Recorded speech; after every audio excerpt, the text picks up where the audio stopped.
Good afternoon and happy Friday, you gorgeous brewery folk. Thank you once again for tuning into Branding for Breweries. I am Tim, otherwise known as the Brand Weaver.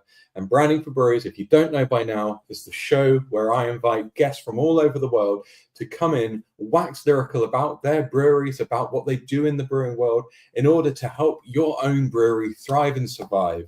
And I continue to thank all of you who take the time to tune in, give me your earballs, give me your eyeballs. It's awesome that this has been going for so long now. We're coming up to the 25th episode, which is epic. And I can't wait to continue doing even more of this.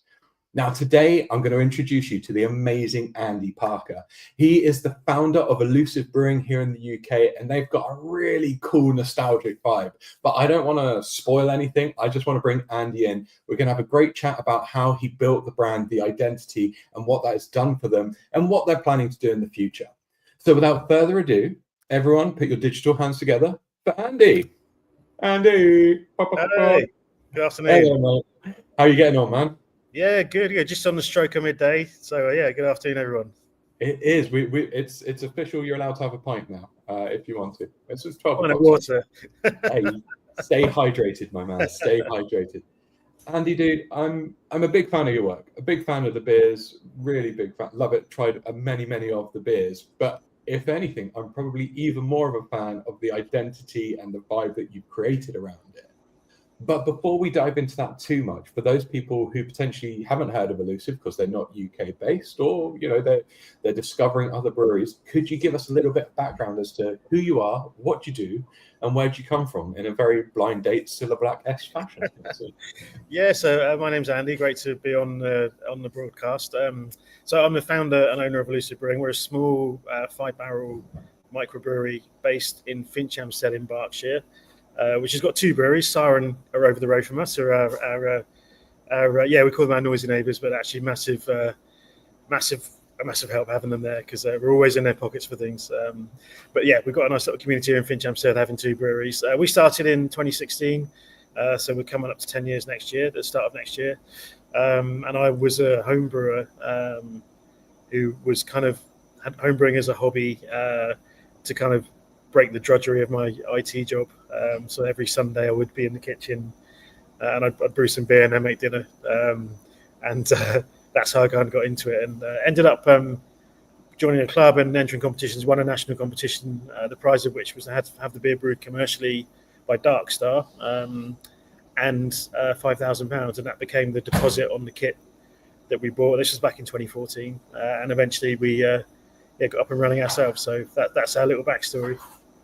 Hey, and it comes from victory as well, winning a competition, which gives you that kind of confidence that you're onto something right now.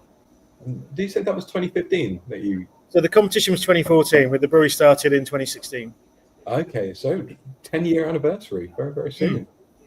Yeah, it's weird. I can't decide if it's flown by or if it's feels like forever. I mean, it's that weird bit in the middle with COVID and things being kind of topsy-turvy for a while, but in a way. It kind of helped define us, and it helped. We pushed into canning, and that was really a bit of a catalyst for getting the brand out there a bit more. So it was interesting times, and in a way that kind of period flew by. But 10 years coming up, which is good for any small business. But I'm pretty happy to be hopefully making that milestone next year. Right. Yeah, that's phenomenal achievement for any brewery these days. So massive congratulations. And as you mentioned then, actually it's when you start to do the canning and things that the brand really start to spread. And of course, this is what we want to talk about today, that you've got a really distinct style that is becoming synonymous with Elusive. And if people haven't seen it, it's this wonderful 8-bit retro arcade vibe. And could you unpack, where did that come from? Were you trying loads of different styles and ended up on it? Or were you just always like, no, this is what we're doing? So the name and the branding, it kind of came from Elusive was my gamer tag on Xbox, and the whole brand is built around gaming. We had our first commercial beer released as a collab in 2014. It was a collab with Weirdbeard. I was friends with Greg and Brian, who founded Weirdbeard through our homebrew club. And Greg's like, well, you putting a beer out commercially, you need some kind of name for the brewery and a logo so we can put it on the bottle. So kind of got racking my brains. And my wife Jane said, why don't we go down a gaming like pixel artwork vibe. And a friend of mine, Kerry Jones, was a graphic designer working in corporate branding, putting logos on pens and stuff like that. And he was itching to get involved in. If listen, Kerry, I'm not doing your work down. those were his words. He was itching to get into something more interesting, get his teeth into and helping to create a brand. And he just offered to help out as a friend. So we had the name, we had the idea of kind of pixelate bit, and he took that and come up with some ideas around the logo and the barrel emblem that we use. And that kind of launched the brand really. And he did the first few label designs for us. Lord Nelson was the beer that we brewed with Weird Beards. So we did a collab, and then we rebrewed that beer, but with Elusive branding before we got up and running. They were kind of helping to get our name out there, and that was like an 8-bit Admiral Nelson on the bottle. And then we did Level Up, which is the Donkey Kong-esque, inspired by, in case Nintendo are listening, kind of branding with the platform and the ladders, and it just went from there really. Did our first few designs that Kerry did, and we then kind of picked the brand up and ran with it ourselves. And it's kind of brought us a long way, and it's kind of an endless supply of names and of artwork, kind of inspirations in terms of a huge catalogue of 80s games. A lot of them are BBC Micro inspired, which was my kind of first computer at school when I was about 10, and I had an Acorn Electron at home. And then we go from there into kind of more modern games. A lot of Half-Life 2 references, Grand Theft Auto, all the way to modern day kind of scene. So it's a lot of fun. Yeah, because I'm just thinking about there's just a bank of so many kind of references and nostalgic throwbacks that you can pull from. It's almost a never-ending resource. When you started the identity and bringing the 8-bit in, like how quickly did you realize that it had legs? Like were people immediately going, "This is pretty cool," or did it take a bit of time and a bit of tweaking? Yeah, we first kind of our first social media platform that we really pushed on was Twitter. This was, obviously back in 2016 when it was still is most of their primary following. Maybe we're less active on it these days, but there was a big retro gaming community on Twitter and Instagram actually, and they started to pick up on this, and we ended up getting this kind of retro gaming following. And we would put these obscure game references in, and immediately get a reply going, "Oh, that's that level from Jet Set Willy 2." And I'm like, "How do you know this?" Generally it piqued the interest of retro gamers and kind of brought them into what we were doing with beer. We kind of saw that crossover and just kind of lent into that and built a bit of a following from the gaming community as well. I think that's amazing, and it's such a great example of how you can appeal to more than just your standard beer drinkers. Like actually find a second community. And are they still closely following you? Those kind of the gamers, they still we do. We try and tag things a bit on socials to encourage engagement with that community. We still obviously reference a lot of old games and have a lot of fun with that. Finding those obscure references that always get sniffed out as to where they're from. It's a lot of fun, and it's something that we do still lean on. I'd love to do more with it actually. It's still a big opportunity for us. I mean, the gaming community is obviously massive. There's that crossover with beer in terms of people of a certain age, if you like, in terms of enjoying what we do, and they're the people that are generally buying craft beer. And there's a nice crossover there that I think we could probably lean on a bit more, but we do still get a lot of engagement from them.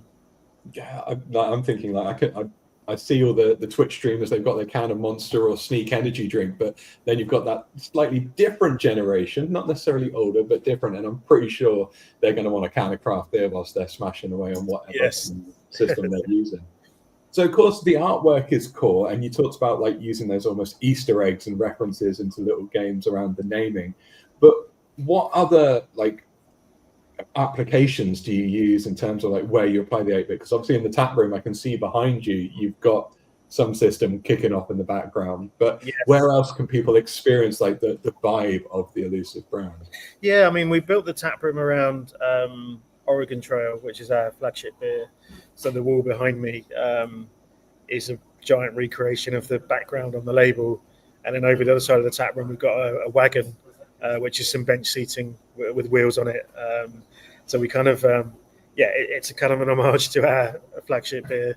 And then each table on one side has got its own video console, where we've got the mini consoles, PlayStation, the Sega, and so on, so people can play retro games while they're here.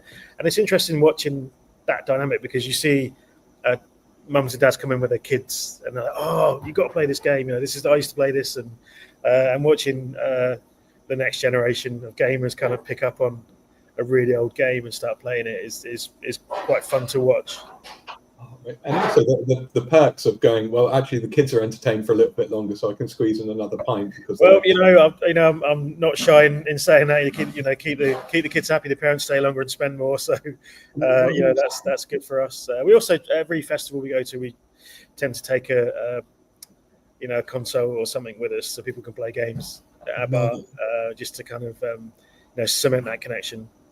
I think it's phenomenal, and it's something that I've spoken about in the past, that if a brewery can find that thing, obviously yours is gaming and 8-bit, but then you can show it throughout. So it's amazing that the tap room is so reflective of that. It just screams Elusive. Like you couldn't be in anyone else's tap room. Yeah, it's yours. You own it, versus what is the standard kind of the benches and the industrial pipe work that you expect from a number of tap rooms. It's just wonderful to hear it spreading around. But I wonder, like, if money were no limit, where would you want to take the brand? How would you want to implement it? Like, have you got any fun ideas that you'd love to do but you haven't done yet? I've always had this idea of having playable pump clips on a bar. I mean, we'd probably drive bar staff mad, but if you could take the clip off the front and just play a game and have like some connection there, or some activation where you get a certain score. And you get a free half that we cover, that kind of thing would be a lot of fun. So if we had money was no object, like playable pump, take the brand to pubs and bars, we'd have a lot of fun with that, I think. And also I love that idea of the leveling up, like the membership side of things. Like that could be very cool. Even using that language and terminology. Yes. It's wicked. Have you ever considered turning yourself into like an 8-bit character, and you've got a platform game? You collecting the ingredients to make the beer at the end. I reckon that would be fun. We in the old tap room, which is 2 units down. It's now a production space. We've got like an 8-bit brewery scene with myself, Rick, and Ruth, who used to work with us, on the wall, kind of running through the brewery doing stuff. So that's the other scene, but before we kind of went down the Oregon Trail route in the new space. So yeah, we've definitely got room to do more of that. So let's talk about the nostalgic side of things. Like you already said, it's tapped into the other market of the gamers, but are you starting to get people who are just buying the beer because they recognize the reference, versus like, oh yeah, I love a West Coast or a particular type of site. Oh, I know that game, so I've got to get it. We do definitely see that. We see it on our Untapped check-ins where somebody will have bought a beer and it's, I had to get this because it's this. I remember this game. So people definitely do buy for the brand and for that nostalgia. We also a little bit with we know for our West Coast beers. Oregon Trail was our best seller as a West Coast IPA, and we had that kind of during COVID when we first canned that beer. You had that kind of general nostalgia, so beery nostalgia outside of the brand that's kind of propelled us forward a bit as well. So that's been an interesting crossover with this brewing kind of.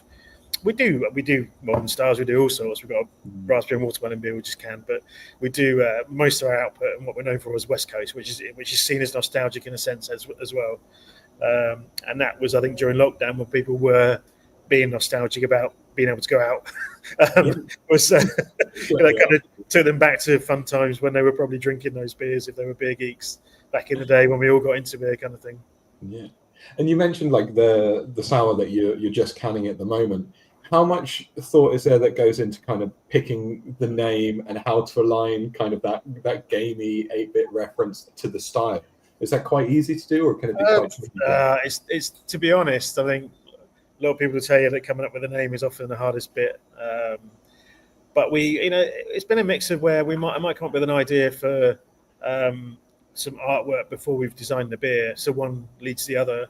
But more often than not, we've got the beer in tank, and I'm like, right, we need a name. Because like most, small modern breweries, we do quite a heavy rotational, a lot of one-off beers, and somewhat variations on a theme to a degree. But we do a lot of one-off beers, and we do need to continually be creating artwork and creating design. So it's often one leads the other, but it's an ongoing challenge to keep things fun and interesting. So you haven't sat down and you've just spec'd out. You've got a massive list of references that you can just pull from at any point. We've got a list of games. What do we do? Yeah, like lately we're going through. We did a series of car scales that were place names in Oblivion, the Elder Scrolls. That's an endless. They're all, some of them really annoyingly long and weird hard to say. So it got narrowed down, but we do look at kind of themes and variations on themes of names. So occasionally I come up with an idea like, right, we've done the first one in the series. Here's the next 6. So the names are there ready to go, and I'll do the artwork for them. But it's interesting keeping that kind of ticking over. But we do cut across. We often go back to like a BBC, like a classic 80s game on BBC Micro, for example, through just a generic pixel art theme, like a nostalgic. Today we can the beer called Wave Rider, which is an 8-bit speedboat zipping across the water towards San Diego, and kind of the general pixel theme, which is a little bit reminiscent of like Grand Theft Auto, Vice City, and games like that. That's where my mind went. 80s music and with the sea and like the skylines. And is that the safest way to avoid, getting your wrist slapped, because I'm guessing you can't go too close to anything because of trademarking side of things, right? Yeah, it's interesting. We do check trademarks. I mean, occasionally we slip up, as it's been known to happen for a lot of breweries, but it's and apologies to Justin from Moorbeer if you're listening for a recent slip up with naming our beer the same as one of theirs, and we had a bit of a chat about it. But just a very friendly chat, and we talked about brewing a beer together, so it's all very friendly. But yeah, it's hard. So you have to do check trademarks, check Untapped to make sure that the brewery down the road hasn't got a beer of the same name. But generally, when we go quite obscure, obviously with places from Elder Scrolls or Levels and Jet Set Willy 2, we're pretty safe there. And it's very, very rare we'll find an active trademark for like an old game. I was going to say, because they finish at a certain point, isn't it? After X amount they of do years. expire, yeah. So that's helpful. And so there you go. Again, for other breweries, if you're going to take inspiration from anything, make sure it's super old, because there's limited trademarks on it. It's going to be the case. Have you had like any kind of like people recognizing or acknowledging what you've done from the games? Like people have gone, hey, I was involved in that game. It's phenomenal to see a reference. Yeah, we did quite early on, actually, back when we were bottling. So I think this was around about 2018, maybe. And we used to brew a beer called Overdrive. We do occasionally still brew it. It was one of our early core beers. It was an American pale ale. And it was based on a BBC Micro game where you're on a racetrack, you're driving a race car, very to like a faux 3D, where you just steer left and right and the cars come towards you. And it was I got an email from a chap who said, a friend of mine just sent me a photo of your pump clip. He was in a pub in Newcastle, and that's my game. I wrote that game, Overdrive. I thought, here we go, I'm going to get a trademark infringement kind of thing. And he just thought it was great that somebody even remembered this game, and he told me a bit of the story about it. And yeah, it was kind of flattered that we'd even remembered that this game existed from 1984. Dude, that's phenomenal. Have you had anyone reach out to do collabs? Like anyone who has like games in the pipework and stuff? Or we've had some kind of board gaming type ventures have been in touch. Not so much on the video games, and it's something, again, a big opportunity for us to look at that in future, to maybe get involved with an actual game studio and do something along those lines would be fun. Yeah, because you see, obviously Tiny Rebel have got the 28 Days Later, so that's the film crossover. You see a lot of filmic kind of crossovers and music, but the gaming culture may be potentially a little bit behind. So if anyone knows anyone who's working on a groundbreaking game, hook up Andy. He's if you want to let us know. So if we were to kind of like extrapolate this for other breweries listening, going, oh yeah, I've kind of got a bit of a passion outside of brewing. I want to try and bring that in. I want to make it part of my brewery. Like, what would your hints and tips be to that little brewer who's just getting going? I think you need to. I mean, I was always big into my gaming, and I think I was somewhat immersed in that scene anyway. So I think that's the key: is be part of that scene and make it authentic. So you've got that crossover. You're not just picking something out of the blue. You're actually living and being part of that, whatever that interest is, and then bring that into what you're doing with your beer and your branding. So yeah, be authentic with it and try to get immersed in both areas and find that crossover. Does it make it easier because you've got like that secondary passion alongside brewing as well, that you're like turbocharging what you're doing? I think so. I never get bored of the coming up with new ideas, new designs, because it's something I generally enjoy, and I love. I'll start looking at old games and I find myself playing them, and it's a lot of fun because it's still something that interests me, rather than just something that we did at the start and we just keep doing it for the sake of it. So it's still very much interested in it, still play a lot of games and enjoy that nostalgic look back at some of the older stuff. Love it. And so say this brewer goes, yep, I'm really deep into whatever it might be, line dancing. I don't know why I said line dancing. It's really random, but I will go for it. I'm going to make a line dancing themed brewery. My beers are going to be based around moves that line dancers do. I'm sure they think, oh God, I should have picked something I know more about, but I'm stuck in this rabbit hole now. We're going in, Andy. Bear with me. Do you have like a framework or things that you go, right, we have to respect this, we have to follow this, like almost a set of guides every time, you're looking at the artwork, looking at the naming, it's like do's and don'ts, and what would they be? That's a good question. I think we kind of and we talked about trademarks and kind of respecting the work of others. I mean, that's important. But I think also, we'll try and find when we reference an old game, again, make that an authentic reference to it. Be it, I mentioned, a level within it or a cheat code for that game or something like that, that someone who's into their gaming can connect with, and we maintain that connection. So no real kind of hard do's and don'ts. But I think just a general aim to maintain that connection and keep it authentic, so that people that are finding us through game kind of are able to make that connection. And because you've got a focus, a niche, call it that, I suppose, if you were, in terms of the brand, does it make it easier for you in terms of the naming and the artwork, or is it still a challenge each and every time? A mix. Sometimes they just, they're obvious and easy references to say when we find a theme and we can roll a theme for a little while, then it gets a bit easier. But I don't know. It's always obviously we can a lot of beer and we want to make sure we're standing out on the shelf, and the can is the biggest visible format of our brand, probably maybe other than the cast pump clips, but that's a very specific audience in the pub. But if you're kind of on a shelf, then you want to make sure you keep standing out. So we look at particular color palettes and things like that maintain some degree of consistency, so people can continue to recognize the brand, logo in the same place, beer name in the same place, that kind of. So you've got a row of the cans, you can kind of spot that theme and spot that connection between them. And it's just thinking, you're talking about the gamer groups that you have, that you've drawn in. So when you were first starting Elusive, were you proactively reaching out to those groups as well and letting them know what was going on, or did they naturally find you? Do you know, I wasn't really reaching out to them. It was a bit of a happy accident in a way. I mean, the first games we launched, first beers games we launched with Lord Nelson was not really a game reference. It was named after the hop, actually, Nelson Sauvin. Level Up, which is a generic gaming reference, so with some kind of Donkey Kong-esque thing. But we didn't really lean on specific games probably until near the end of our first year, when we started doing Overdrive, Starship Fleet, and some other beer that were named after games. So we didn't actually start out. It was 8-bit themed and pixel artwork, but not necessarily hardcore game. It has to be a game reference, and we do still drift in and out of that. But the gaming bit came a bit later, and that's when we started to see more engagement from that community. So it's more of a, I'd like to say it was a strategy I had from the start. It was just kind of more organic than that.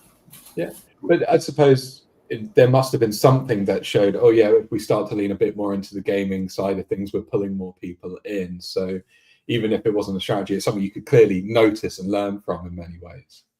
Yeah, definitely. What about events that you attend? So naturally, just before we went live, we were talking about the festivals that you're attending this year, but do you look into any like gaming events and things like that? Have you been asked to feature or, set up a pop-up bar at any gaming conferences and stuff? We've had some of our off-trade customers have taken small pack to gaming events and have sought us out because they're running bars at gaming events. But we haven't actually looked at that ourselves. But the potential is there again, and I mean, we're a very small team here, but it's something that we could look at in future around, attending, retro gaming fairs, things like that. I mean, there's an obvious crossover there. Yeah, and again, it's stuff that I know I've talked about in the past, that if you have a second audience at that point, so you start to make yourself a kind of a market of one. Like, you're not just a brewery anymore. You're a retro gaming brewery. You're a line dancing brewery, which I'm going to explore that after this call. Let's see if we can make it. Good luck with that one. Yeah. Any of my American people out there want to give it a go? Just holler at your boy. So, line dancing is making me cough now. It would appear that I'm allergic to any form of physical activity. Nightmare. So, Andy, what have you got coming up? What can people expect to see from Elusive? Where can they check out this awesome 8-bit gaming vibe that you've got going on? We've got some fun stuff coming up with the Great British Beer Festival this year. So that's in August at the NEC in Birmingham, first week in August. We're doing going to be the Learn and Discover Brewery on the Tuesday. And we're going to create the same beer with 4 different yeasts, which will be, it's quite nerdy, but our audience is very nerdy, and I think they'll enjoy that. So particularly our homebrew following will really enjoy that. So unique wort, unique base, but we're fermented with 4 different yeasts, and people can come down to the stand and try those. We'll do them in small pack as well, so they can give them a go and try it at home and kind of nerd out on yeast. That's a fun thing to do. I'll be there, so I'm going to swing by. I want to give these yeasts a go. And what about online? People who can't get to GBBF, where could they take a peek at your cans and see what you guys are up to? Yeah, I mean, sure, hit up elusivebrewing.com. So we've got, we sell on, we've got a web shop, but also got a kind of a view of all our beers there. So I really want to get an archive library up of all of our previous beers, because we've done hundreds now. And because of that kind of connection. Something like that would be good, like a gallery on the website. But I'll add it to my to-do list. But in terms of what we've got available now, you can check out the website and have a look at that, or Instagram as well, Elusive Brew. Phenomenal. Okay, so Andy, let's wrap this up, and just one final question from me, sir, to you, obviously, because there's no one else on the call, not that I'm aware of. You're sat in a pub. There's a brewer who's sat next to you, and he's like, "Oh yeah, I'm just starting my brewery, but my cab's just 1 minute away." Like, you're the Elusive guy, right? Like, you've been going for 10 years. Like, what's your secret? What do I need to know in order to achieve success like you, Andy? What do you tell them? The hardest thing I found was the business side, running a business. If you've not done it before and you're new, almost the brewing and the beer is the easy part. But getting your head around cash flow, around all those really important business things is way, way more important. Because if you can't run a business well, there's no point starting out. And we all kind of learn a little bit as we go. But my best advice would be to learn that aspect of the brewery, like get your head around the business side of things, go on those HMRC webinars, go and look at all that boring stuff and get that straight in your head first. Make sure that you're kind of ready to run the business as well as create a brand and create beer. Amazing. Yeah, it's that jump from hobby to business, isn't it? Like, yeah, you've got a hobby, you don't mind losing a bit of money, but if you're starting a business, it's got to be ran like one. Got sage words, sir. Thank you very much. I enjoyed that. Well, Andy, mate, it's been an absolute pleasure chatting to you this afternoon. It's been fantastic to find out a little bit more about Elusive and how you built the brand, tied into your own passions, and how that's spread far beyond what is the can and clip artwork. It's epic. Everyone, I encourage you to check out Andy and Elusive and just try and get your hands on the cans, or sample some of the handful stuff. It's absolutely gorgeous. But until next time, everyone, thank you so much for tuning in. You've been absolutely awesome. If you like this show, please go and like, subscribe, follow, and all of that horrible stuff that makes me feel icky when I say it. But you'll find the podcast everywhere. Just search for Branding for Brewers, people. And until next time, you rock. Rock on.